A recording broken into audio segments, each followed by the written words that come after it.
Hai gengs, jumpa dengan aku Rani di Review on Me.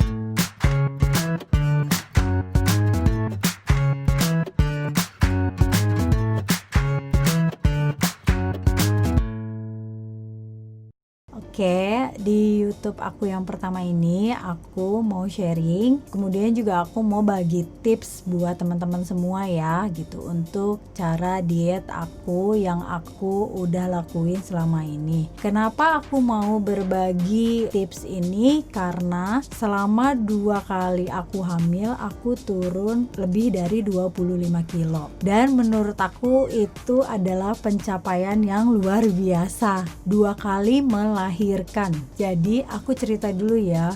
Setelah 7 bulan aku menikah, akhirnya itu aku hamil anak pertama itu aku nggak bisa kontrol untuk makanan yang masuk ke aku gitu. Jadi hamil anak pertama ini aku tuh maunya bawaannya makannya yang manis-manis. Jadi aku naik berat badannya tuh besar banget sampai 25 kilo karena aku suka makan coklat, aku suka makan yang manis-manis, roti tawar atau apa. Jadi itu yang memicu sampai berat badan aku naik 25 kilo. Setelah aku melahirkan, aku cuman turun 10 kilo. Baru sedikit, sedangkan berat badan awal aku itu 60. Itu pun karena menyusui ya. Jadi karena aku menyusui itu aku turunnya lebih cepat, 10 kilo. Cepat gak sih, lama apa enggak sih itu? Setelah itu ada niat di hati tuh untuk menurunkan berat badan. Ada beberapa diet yang udah aku coba, tapi tuh kayaknya gak cocok untuk aku karena gak sesuai sama yang aku pengen. Aku diet itu masih pengen makan enak, masih pengen makan makanan kesukaan aku. Jadi aku mencari diet yang masih bisa seperti itu. Singkat cerita, dari usia anak aku 6 bulan itu aku diet dengan pola aku yang sekarang. Sampai akhirnya ketika anak aku ulang tahun 1 tahun, berat badan aku udah turun kembali ke angka 60 sesuai sama berat badan yang aku inginkan. Dan setelah itu sampai akhirnya aku gak menjalankan diet itu lagi, aku naik berat badan sampai ke angka 65.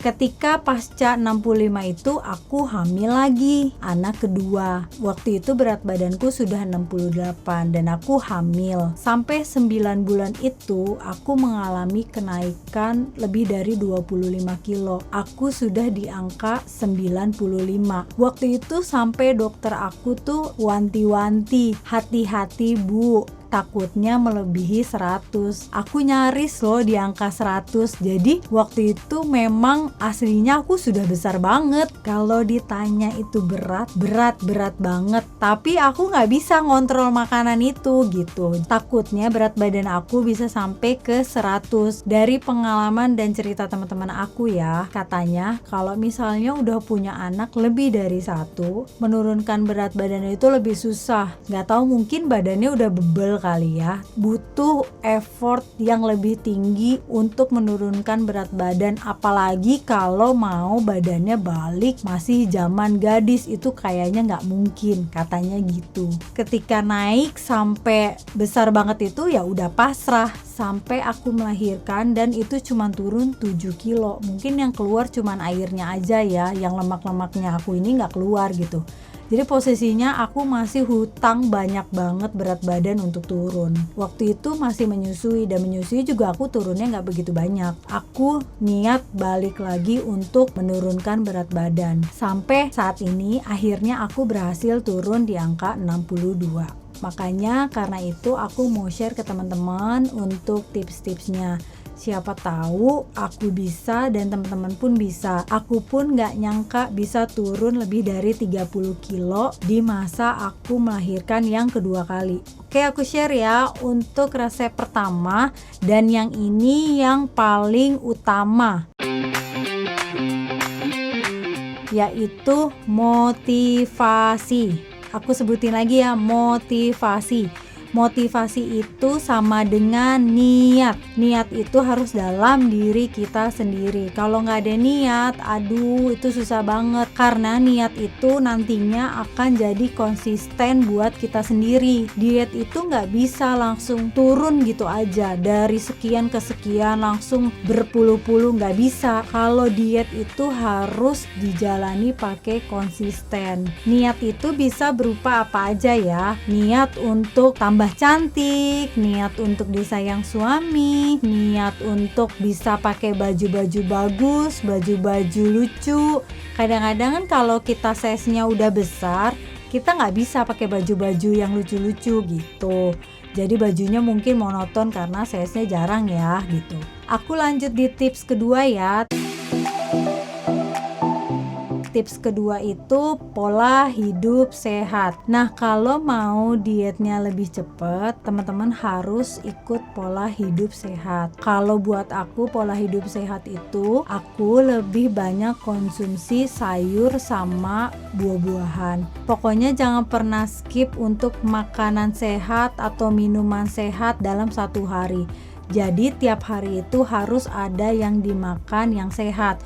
Boleh jus, boleh salad, atau boleh buah-buahan. Persentasenya itu harus 70-30 atau 60-40. Kadar persentasenya aku makan nasi padang 30 misalnya, sisanya nanti aku makan yang sehat di 70 gitu. Aku pun menjalani detox ya. Walaupun aku masih banyak bolong-bolongnya di menjalani detox itu, karena misal satu hari aku detox, habis itu aku nggak kuat, besoknya aku nggak detox, tapi setelah itu aku detox lagi. Buat teman-teman yang memang belum sanggup untuk detox, nggak apa-apa, yang penting harus tiap hari konsumsi yang sehat, itu jangan di skip. Untuk resep yang ketiga,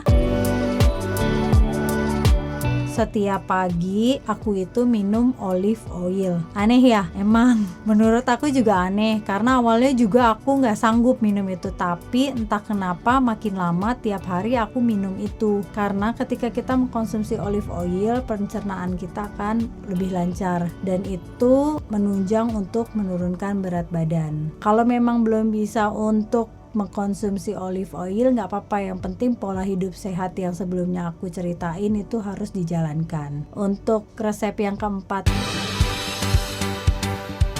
adalah tradisional, yaitu minum jamu. Kalau aku itu termasuk salah satu pencinta jamu. Menurut aku sesuatu yang tradisional itu biasanya khasiatnya bagus. Jamu itu udah ada dari zaman kita belum lahir. Orang Indonesia biasa mengkonsumsi itu. Orang-orang tua kita juga biasa mengkonsumsi itu, dan khasiatnya itu banyak. Biasanya aku mengkonsumsi jamu itu minimal 1 minggu sekali. Kencur, kunyit asam, atau ada kan kalau di tukang jamu itu khusus untuk kewanitaan. Nah, itu juga bagus untuk badan kita. Bisa untuk ngaruh ke kulit, bisa ngaruh untuk ke semua yang ada di wanita. Untuk resep yang kelima, yaitu olahraga. Itu udah biasa ya, pasti semua diet itu pakai olahraga. Tapi maksud olahraga aku di sini bukan nge-gym, bukan lari atau bersepeda atau kegiatan outdoor lainnya. Jadinya olahraga yang aku lakuin di rumah yaitu gendong anak aku. Nah, gendong itu menurut aku salah satu olahraga berat juga, karena kita bawa dia kemana-mana, dan itu sama aja kita lagi angkat beban kan. Dan menurut aku ya, ibu-ibu zaman sekarang juga tanpa harus keluar rumah juga sudah melakukan banyak olahraga. Contoh, nyuci, ngepel, beberes rumah atau segala macam, itu hal-hal yang mengeluarkan keringat dan bisa disebut juga olahraga. Yang penting kita berkeringat, yang penting kita banyak gerak, yang penting kita gak cuma diam di kasur aja ya. Ya kalau diam di kasur aja namanya bukan olahraga, itu mah apa ya? Tidur.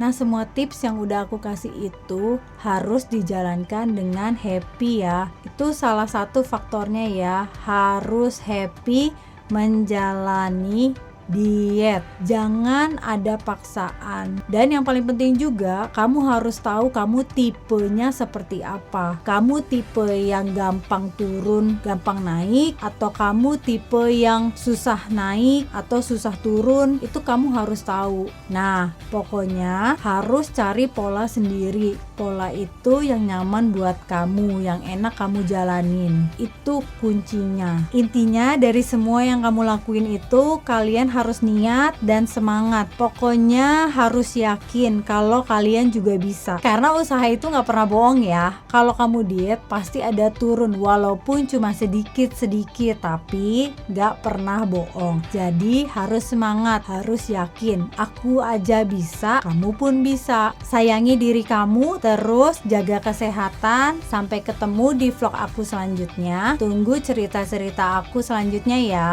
Jangan lupa di like, di share ke semua teman-teman. Terus kalau ada pertanyaan boleh di komen dan di subscribe, bunyiin loncengnya ting ting ting ting ting. Oke, sampai ketemu. Bye.